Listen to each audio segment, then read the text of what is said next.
So Why the Nativity came to be after looking at Dr. Jeremiah's book, Why the Nativity, and knowing that Dr. Jeremiah always wanted to do a feature film for television. And so we felt that Christmas would be the perfect time to release something like that, something different, something that people would watch, not just one time, but possibly could be a tradition year after year. So we thought Why the Nativity would be that perfect vehicle. So we took the book, and Dr. Jeremiah is the host of this docudrama film, and the words pretty much come out of the book, but we created a larger storyline to encompass more of Christmas than probably what people have seen before. One day I was sitting in my office, and one of our publishers called me. He was a friend of mine. He said, "Hey, we're thinking about doing this book on Christmas, and what we want to do is take the key elements of Christmas and put them into short little chapters. We need 25 chapters, and we need them in 3 weeks." And I thought, you got to be kidding me. But you know, if you really get started and you believe in something, the good news was I'd preached on almost all of those. So it wasn't like going to research new material. It was taking things I'd already studied and finding ways to abridge them and put them in a chapter so that they would fit into this category. So we did 25 Why the Nativity chapters, and we made the deadline. It was amazing. For me as a pastor, I think Christmas is special because the message of the birth of Christ is the seed of the gospel. It's the good news. You know, Easter is fraught with the death of Christ, which is by itself is sad. The resurrection makes it glorious. But Christmas is totally positive in terms of the birth of a child, the coming of the Redeemer, people gathering from every walk of life to observe, the angels, the shepherds. There isn't a better story that you could ever tell. To film a historical piece, you have to go someplace that looks like the time. So going back to the first century, and with the sets and the costumes and all that takes to film a first century piece, the scope got quite big, quite fast. But we knew that if we were going to do something that was memorable, I think over 1,500 people for this show in different areas of Southern California. We have had over 103 named characters on set. We have had background anywhere from 3 to 75, 80 in any given day. It has been a lot of different people on this backlot and in our locations, putting this whole piece together so it looks believable and it looks authentic. Production's been super cool on this job. We've been able to get cranes, sliders, Steadicam full-time. We have dolly full-time. It's pretty amazing. Multiple cameras, 2 cameras for the whole run of the show. We had a 3rd camera for about 3 weeks of the show. So it's been put together really great. We're just kind of rocking. You can do a lot when you have all the tools and the personnel that know how to use the tools. And that's what Turning Point Studios has basically provided to make this film. Here's the thing, with locations, you know, there's different variables. You get to a location, it might be beautiful, but here are the factors. How hard is it to get equipment in there? And that kind of tells you right there, what are you actually gonna use for this? You may not be able to get a dolly in there, so maybe a Steadicam, or maybe it's just sticks and a slider. And then you gotta also factor in time of day, you know, because if you can't really light it up, hopefully that sun's gonna be backlight for you. And then after that, you know, we got very Western. We ended up in Thousand Oaks, up in the hills, and that was beautiful up there. A couple difficult spots, again, just how do you get equipment into the location? That was always an issue there. Not a major one, but you know, it kind of simplified things. But at the same time, we got some really beautiful stuff just because of that. For example, I wanted to bring a dolly down to this one location. And after scouting it the 2nd time with the key grip, I looked at him and said, nah, this isn't gonna happen. Anyhow, one of my camera operators went handheld in there, and we got some beautiful stuff. Not planning on doing it that way, but we just did it and it looked great.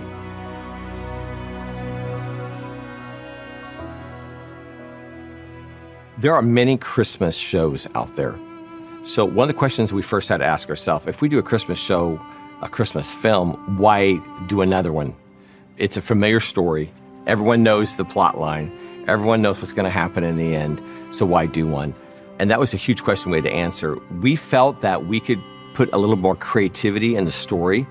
We could put a little bit more imagination into a story that's pretty down pat. I mean, not only do you see the story on television every year, but you see it at your church or in a Christmas play downtown, and it's the same cast of like 9 characters. We felt like we could add a lot more to the story, drop in a little bit of imagination, make it a little more provocative in the storyline so people would take a new look at Christmas. And that was the goal, was to say, let's take a look at Christmas again and not just present the same story, but a story that makes you stop and think a little broader about what it was to have Jesus born in Bethlehem. The very first thing that you see in our show is the Romans, is the decree.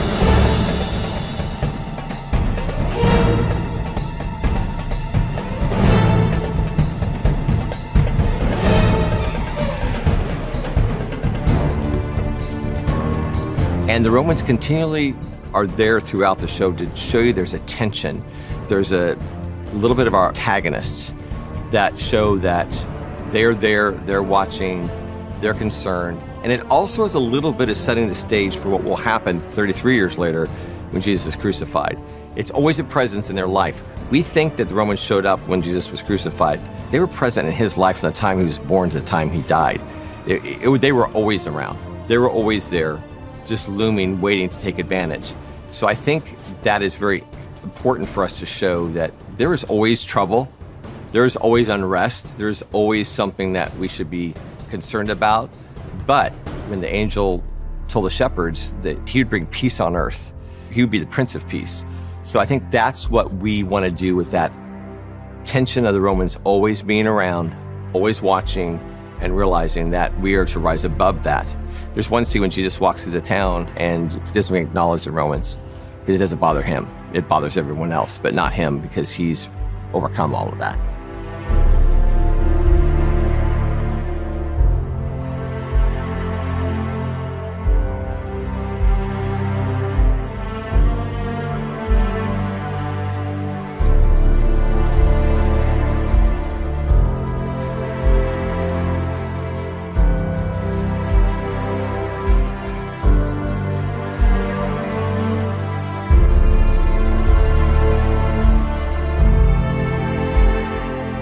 So in creating a creative package to house Mary and Joseph and the shepherds and the kings, we decided to put in characters that, though we don't know them by name, we know that people like these characters would be there.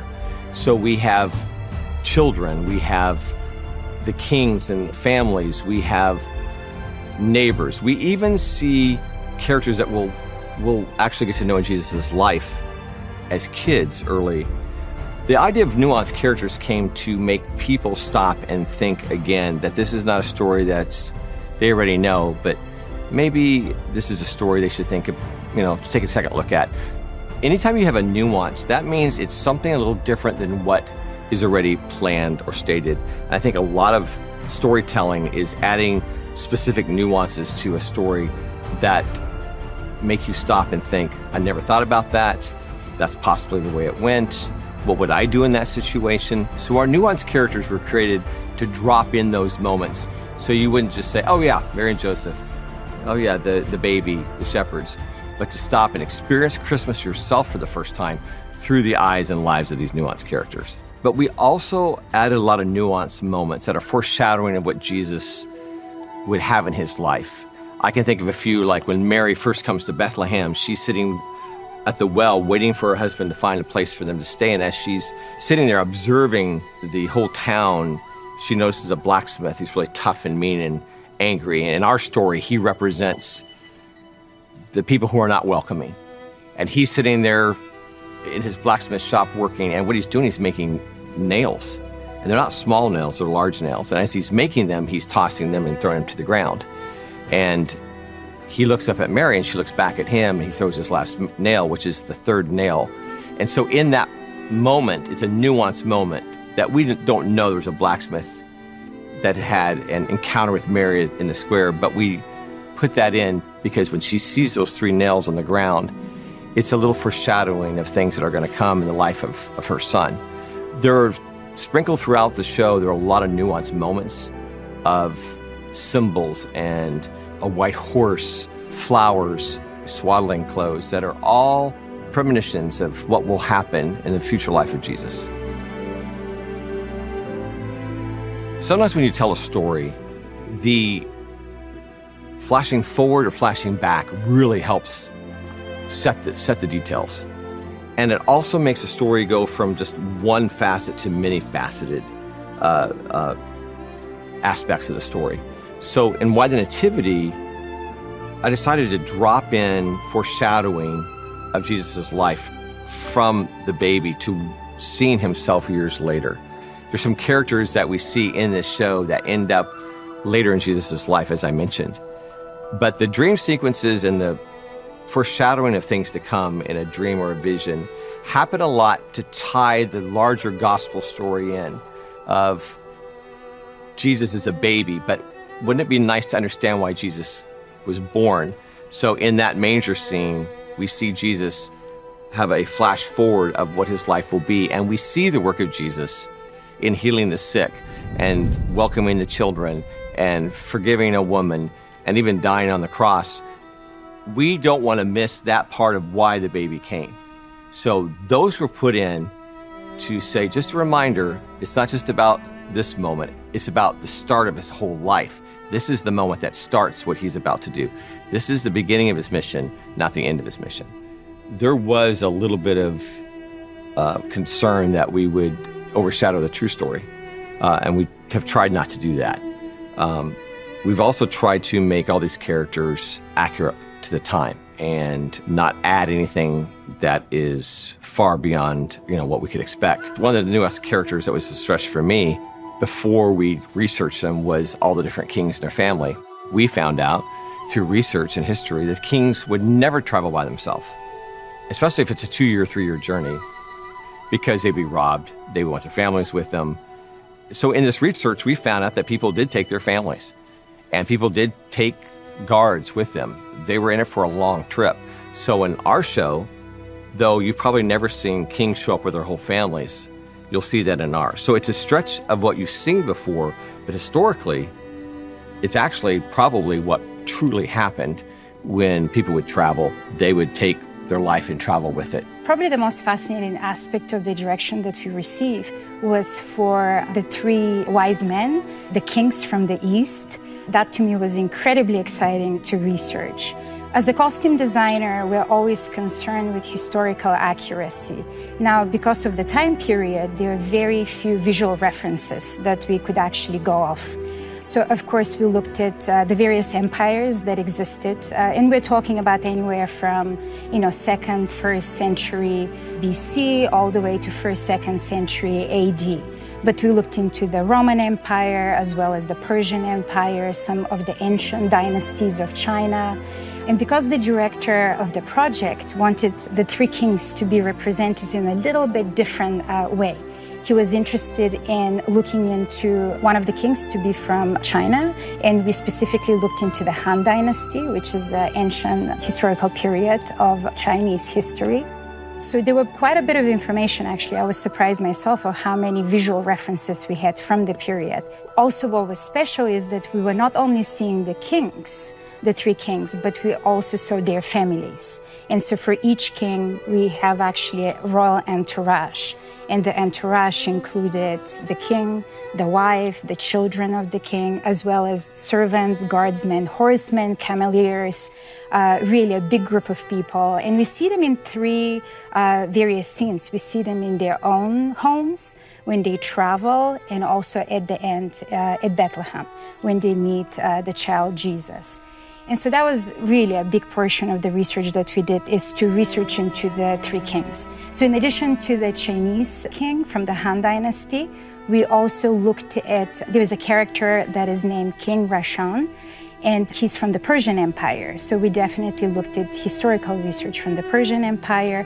And then the 3rd king is King Kamari, who comes to us from Africa, and actually more specifically from Central Africa, the Serengeti region. It's essentially, it kind of covers present-day Kenya, a little bit of Ethiopia, Congo. So that was really fascinating to look into ancient cultures from that continent as well.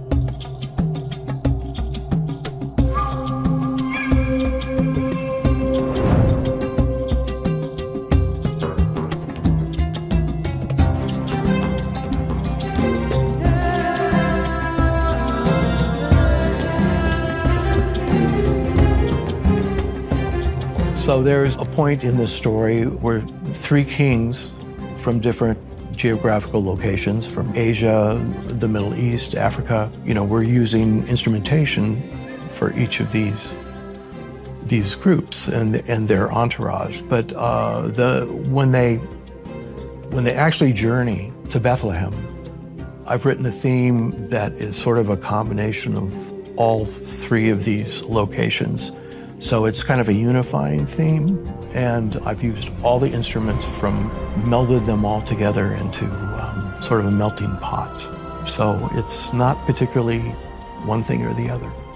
Most people in general, when they're watching a film, the music isn't even apparent to them.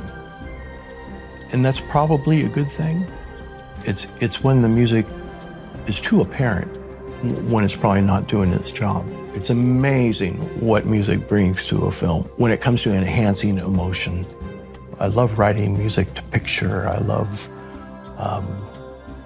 the emotion it brings, the subtlety, the interesting way it bends the picture.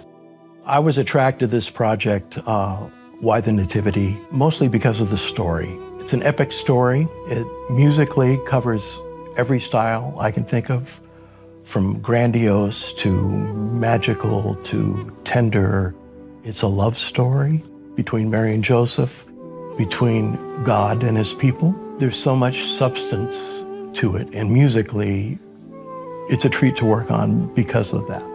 When it comes to the project, Why the Nativity, I think that music is super important, partly because of the docudrama format that it's in.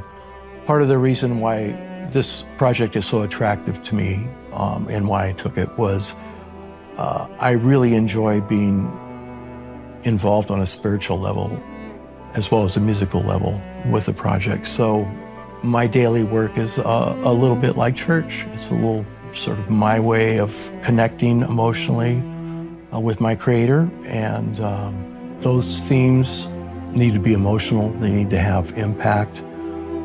They need to be strong enough to be developed throughout the show, to give the characters a sense of who they are, to give a sense of place to where we are, to give importance that it deserves, because the story deserves importance.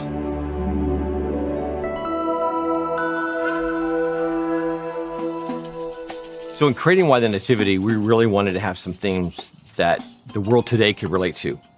So love, young love, mission, calling, grace. So we have some themes throughout this show. We think of Mary and Joseph as kids. In Dr. Jeremiah's writings, he brings out that Mary and Joseph were raised in the same little town of Nazareth, so they would know each other as kids. So we see them as kids running through town. We got this crane, it's called a Chapman Zeus. It was built in the 1950s, and it's a classic. We got to talk, and we knew we wanted something out here in the backlot that could be fast to get high-angle shots. That came up. Turns out they have a Steadicam platform for it. We found that out, and then instantly it's like, hey, we should try some Steadicam walk-offs. So day one, we got the crane, and guess what? Steadicam walk-off. We sent our operator up. He did a nice walk-off right into Nazareth, following young Mary and Joseph down the street. It was pretty epic.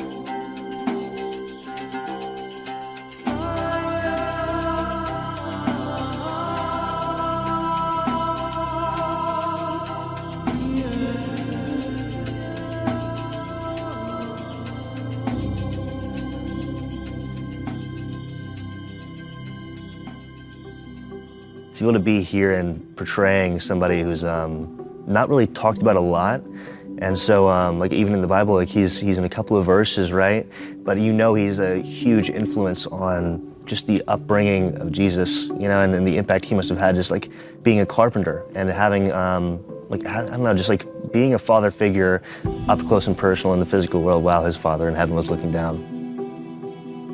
It just feels like an honor because I know that Mary and just their journey and their story is pretty special. So to be able to play that and bring their stories to life and like show who they were as humans, as like Paul talks about their relationship and their love as they grew, and then having all this happen and seeing something that the Bible doesn't really touch on. It's our creative freedom to kind of explore culturally and historically true, but something that is really fun for the audience to dive into and be like, wow, this is what that could have looked like, and this is what that could have felt like. But also, coming from Joseph's perspective, I don't know, initially when I read the Bible, I saw him as just like, okay, yeah, I get to be a part of God's plan, and I just get to dive on in and be like, wow, I got chosen for this.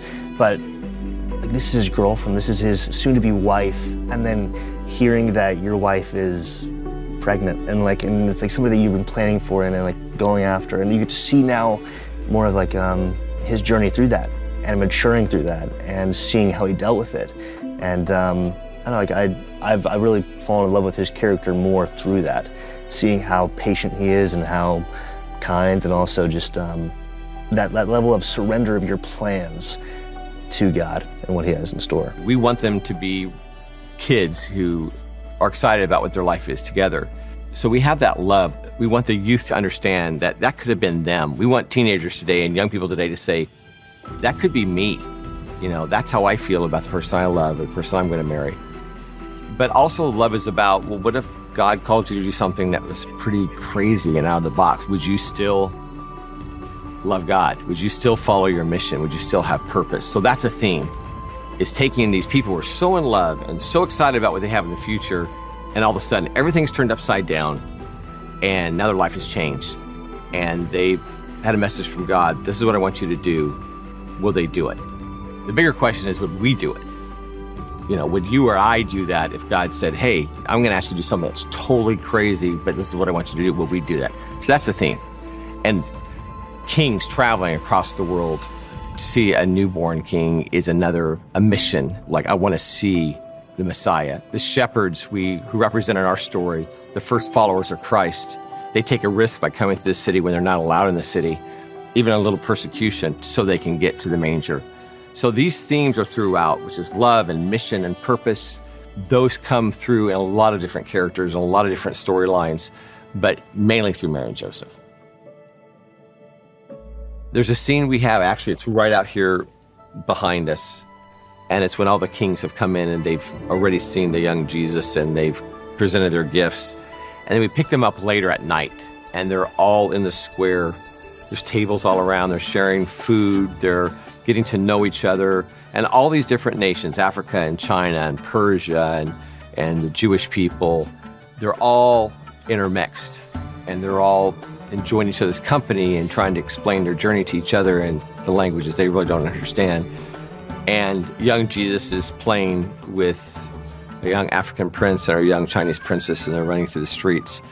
And to me, that is one of my favorite moments in the show, because the Bible says, for God so loved the world. And I think sometimes we forget about that. We think Christmas and God is all about me, and it's not. It's really about the world. And I think in that scene, it pictures the true reason why Jesus came. It was for everybody, no matter who you are, no matter where in this world you originate from.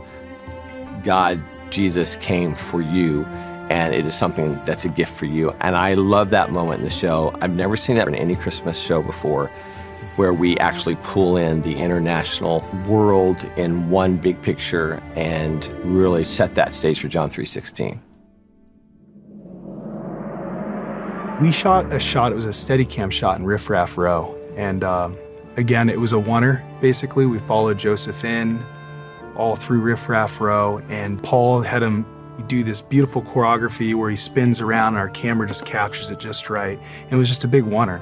It was probably my favorite shot. This was a scene where Joseph, he left Mary at a well. He was looking for lodging for him and Mary, because Mary's getting ready to give birth. So Joseph's exploring Bethlehem, and he ends up in Riff Raff Row, which is kind of the shady part of town here.